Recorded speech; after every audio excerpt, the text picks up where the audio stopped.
Salut à tous, c'est Wade pour la chaîne Google Home France. Dans la vidéo du jour, je vais vous présenter un nouveau produit, le Xiaomi Smart Speaker IR Control. Donc c'est une enceinte, comme vous pouvez le voir, qui a une particularité, enfin même deux, puisque elle affiche l'heure, ça c'est plutôt pas mal, mais également elle a un dispositif de contrôle qui vous permet en fait de récupérer des télécommandes ou de cloner des télécommandes pour contrôler des appareils qui ne sont pas forcément connectés à la base. Donc comme une télévision par exemple, un ventilateur, un climatiseur.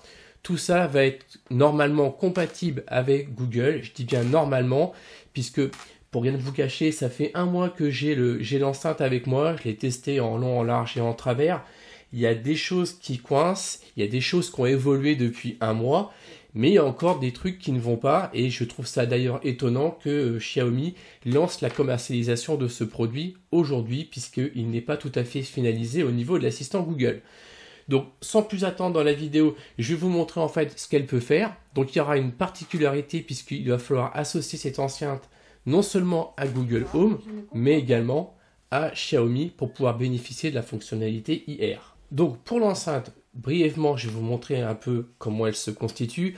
Donc ici, on a donc le haut-parleur et le son est vraiment très très bon. J'ai d'ailleurs été surpris par la qualité du son, au niveau des aigus notamment. C'est très agréable à écouter, c'est assez fluide et assez spatial au niveau du son. Au niveau des micros, on en retrouve 4. 1, 2, 3, 4. Le petit voyant ici qui sert en fait à vous dire si l'assistance est déclenchée ou pas, et notamment pour le mode appairage. Ici, on peut couper le micro, on peut faire moins plus pour le volume, et play lecture pour ce bouton, ainsi que décrocher un appel duo, puisque c'est compatible duo. J'ai testé, il n'y a aucun souci. Au niveau de l'alimentation, donc c'est propriétaire, donc ça sera un port propriétaire.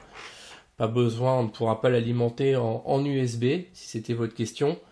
Donc voilà, je ne vais pas m'attarder sur le produit, il y aura des tests qui vont suivre sur d'autres vidéos, j'imagine, via d'autres communautés. Moi, je restais plutôt à la partie qui intéresse le plus et qui m'a intrigué à la base, et c'est pour ça qu'on avait commandé ce modèle en avance, la fonctionnalité IR. Donc je vous montre ça dans la suite de la vidéo. Alors pour ce qui est des associations, il n'y a pas d'ordre précis, soit vous commencez par Google Home ou Xiaomi, sachant que quand vous branchez la première fois l'enceinte, elle est automatiquement détectée par Google Home, comme vous voyez sur ces copies d'écran. Là, je vous montre rapidement comment elle s'associe sur Google Home. Pour ceux qui ont l'habitude des produits connectés Google, il n'y a rien de particulier, c'est vraiment classique. Maintenant, je vais plutôt m'attarder sur la partie Xiaomi, puisque l'appairage est aussi à faire sur Xiaomi, comme je vous le disais tout à l'heure. Donc pour ce faire, il faut appuyer assez longtemps sur le bouton lecture jusqu'à ce que la diode bleue clignote. Et une fois que c'est fait, vous pouvez vous rendre sur l'application Mi Home et retrouver votre enceinte et ajouter vos premières télécommandes. Donc voilà, on se retrouve sur l'application Mi Home. Pour ceux qui ne connaissent pas, c'est l'application maison de Xiaomi qui est essentielle pour leurs objets connectés. Donc mon Xiaomi Smart Speaker se retrouve ici. Donc au niveau du menu, vous allez voir, c'est extrêmement simple, il n'y a pas grand chose dessus, puisque la seule option qu'on vous propose, c'est ajouter une télécommande. Donc ajoutons une télécommande. Donc on peut faire ça sur 6 catégories d'appareils: les TV, les décodeurs, les climatiseurs, ventilation, TV Box, lampe. Donc le plus classique va être la TV. Donc la base de données de Xiaomi est vraiment conséquente. On peut prendre n'importe quelle marque. Les décodeurs, donc là il y a une subtilité, c'est par rapport à l'emplacement géographique. Et donc là en France, j'ai essayé plusieurs points, ça ne reconnaît strictement aucun opérateur, donc c'est pas grave. Les climatiseurs, les ventilateurs, je ne vous montre pas, c'est la même chose. Le panel est excessivement large. Donc moi, j'ai déjà créé en fait plusieurs télécommandes qu'on va retrouver ici. Donc je vais prendre par exemple celle-là. Donc on a un pavé en fait virtuel d'une télécommande classique de télévision avec toutes les options qui vont bien. Donc on peut tout contrôler. Là-dessus, aucun souci. Au niveau des menus, il y a le remote setting, donc là quand la commande est envoyée via l'enceinte, on peut avoir une petite lumière ou pas, donc ça peut être sympa. Et au niveau des autres paramètres, il n'y a rien d'autre de particulier. Voilà, donc c'est vraiment extrêmement simple au niveau de la télécommande. Après, il n'y a pas besoin de plus, je pense. Pour ceux qui voudraient associer un appareil sur le Xiaomi Smart Speaker hier et qu'ils ne trouvent pas leur modèle, on peut faire assez simple puisqu'il y a un mode d'apprentissage sur le Xiaomi Smart Speaker. Donc je vais reprendre mon exemple, je prends une télécommande, la télévision, Je vais prendre une marque que je connais pas, la première là. Donc là, ça vous demande en fait si le téléviseur est allumé ou pas. Donc je vais dire qu'il est allumé. Ici, donc j'appuie sur le bouton. Donc je vais marquer que ça ne répond pas. Là non plus. Jusqu'à arriver au 5 essais. Voilà, donc là, j'ai épuisé la base de données. Et donc là, il m'arrive un pavé virtuel c'est à moi de le remplir avec la télécommande d'origine. Et on va lancer un mode d'apprentissage en sélectionnant tout simplement le premier, par exemple Power. Je prends ma télécommande et je la pointe sur le Xiaomi et ça enregistre la commande. Voilà, donc ça, je peux créer une télécommande personnalisée sans aucun souci. Donc voilà pour la partie télécommande. Donc ça promet de faire le job. Là-dessus, j'ai aucun problème. Là où le bas blesse, comme je vous montre dans la suite de la vidéo, c'est sur les remontées Google Assistant, puisque Xiaomi vante le fait que les appareils seront contrôlables à la voix. Alors vous allez voir que c'est le cas pour certains, mais pour la majorité, malheureusement, ça ne va pas être le cas. Donc avant de vous montrer comment ça se présente sur Google Home, je veux quand même vous montrer ce que j'ai créé comme télécommande. Donc j'ai une télé, une deuxième, une TV Box, une ampoule, un climatiseur et un ventilateur. Donc logiquement, si on suit ce que nous propose Xiaomi comme expérience, je devrais retrouver tout ça sur Google Home. On va aller vérifier tout de suite.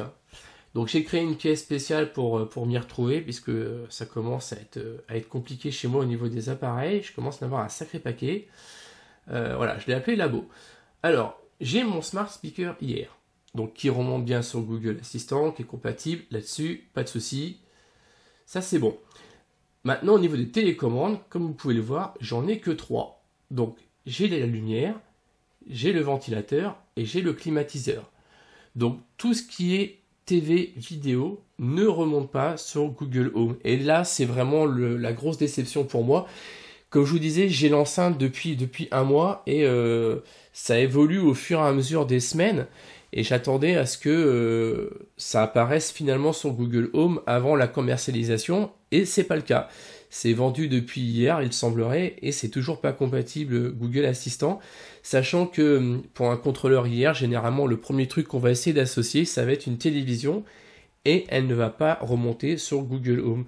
Donc je gage espoir quand même que par la suite, ça sera possible, mais pour l'instant, ça ne l'est pas. Sinon, les appareils qui remontent sont effectivement contrôlables à la voix, que ça soit en tactile ou pas. Par exemple, ici, je peux l'allumer. J'ai plus d'options sur un Nest Hub. Je peux avoir plus d'options de contrôle sur un type climatiseur. Donc voilà pour la partie télécommande. Donc, gros point positif pour ceux qui veulent contrôler via leur téléphone. Via Mi Home, ça marche super bien. Le petit point négatif, c'est le manque d'appareils compatibles sous Google Assistant. Et donc pour terminer la vidéo, je vais vous parler rapidement de l'enceinte sur Google en elle-même, puisque elle est compatible Duo. Donc j'ai vérifié, elle peut recevoir et émettre des appels. Là-dessus, j'ai pas eu de soucis particuliers, ce qui n'est pas le cas généralement sur les appareils hybrides. Si je prends l'exemple des réveils connectés, que ce soit celui de Xiaomi ou Lenovo, on a toujours eu la mauvaise surprise ou la surprise désagréable de voir que tout Duo n'était pas compatible. Soit ça pouvait émettre seulement des appels, soit ça pouvait juste appeler des pièces, soit c'était pas du tout compatible Duo. Donc celle-ci est compatible Duo à 100%. Donc si c'est un argument pour vous, il est validé. Et une dernière chose au niveau du son, je vais vous montrer en fin de vidéo ce que ça fait au niveau du son. C'est vraiment un bon son, même si ça va pas être facile de se rendre compte sur la vidéo de la qualité sonore, c'est assez agréable. Et donc voilà. Et pour conclure sur cette vidéo, très honnêtement, je suis surpris, c'est tout petit, c'est compact, c'est un super son. Pour ceux qui veulent une enceinte à mettre dans leur chambre et avoir un dispositif IR, quand ça sera compatible avec les télévisions, c'est un produit, vraiment un excellent produit, et qui est vendu au prix de 49 €. Donc ça vient de sortir, donc pour l'instant c'est pas encore soldé, ça sera sûrement soldé par la suite, puisque généralement les appareils comme ça un peu hybrides, je reprends l'exemple des réveils connectés, c'est toujours vendu prix fort et ça baisse régulièrement dans les 6 mois après la mise en vente. Alors à savoir aussi qu'au niveau du bandeau lumineux, vous pouvez le contrôler à la voix pour baisser l'intensité. Pour ceux qui comptent mettre l'appareil dans une chambre, juste une précision, la lumière s'adapte automatiquement en fonction de l'éclairage de l'environnement. Donc quand il fera nuit, l'éclairage va s'estomper et sera quasiment invisible. Alors évidemment pour certains ça va poser toujours ce petit problème. Même une faible luminosité vous empêchera de dormir. Maintenant en tant que réveil, ça éclaire vraiment très très peu. Comme je vous dis, je l'ai depuis un mois, je l'ai testé dans une chambre. Ça éclaire vraiment quasiment rien du tout. Le même niveau d'intensité à peu près au niveau de l'éclairage qu'un Nest Hub quand il est en mode nuit. Voilà, je suis casté un petit contenu pour vous montrer la qualité du son directement sur l'enceinte.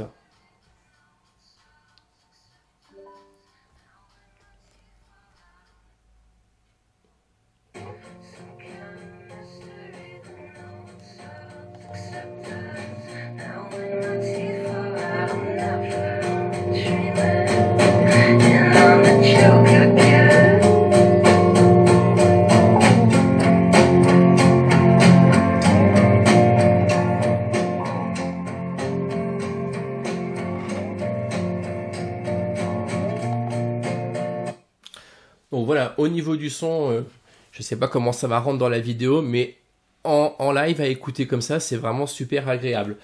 Je vais finir la vidéo par 2-3 petites précisions au niveau fonctionnalité Google. Donc si vous en avez deux, c'est compatible pour faire une paire d'enceintes évidemment. Que vous dire de plus? Eh bien j'espère que le produit va intéresser certaines personnes. C'est vraiment hybride, hein. Il y avait déjà eu un premier essai, donc juste pour la partie avec l'horloge digitale, ça existait déjà chez d'autres marques. Maintenant, la vraie nouveauté, c'est d'avoir intégré une fonction IR à une enceinte compatible Google Assistant. Essayez à nouveau dans quelques secondes. Et donc, j'espère qu'ils vont vraiment développer cette partie-là, notamment la partie TV vidéo, pour qu'on ait vraiment une enceinte IR avec toutes les options possibles, telles qu'elles s'étaient promises sur le papier par Xiaomi. Voilà, c'est tout pour cette vidéo et moi je vous dis à la prochaine. Allez, à plus!